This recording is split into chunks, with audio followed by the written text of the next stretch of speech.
və görürsən bəzən insanın qəlbində Həzrəti Zəhraya qarşı xüsusi məhəbbət yaranır, ya artır. Birdən-birə görürsən oturduğun bir yerdə, birdən-birə kimsə bir yadıma salır o şəxsiyyəti. Gözün dolur, için ağlayır.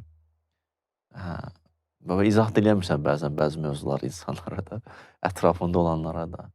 Mən belə bir dənə mövzu deyim, bunun üstündən gəlim bu sualın cavabına. Baxın, Allahın adları var da, Əsmaül Husna deyirlər, gözəl adlar. Allahı tanımağın yollarından da biri də o əsma ilə tanış olmaqdır.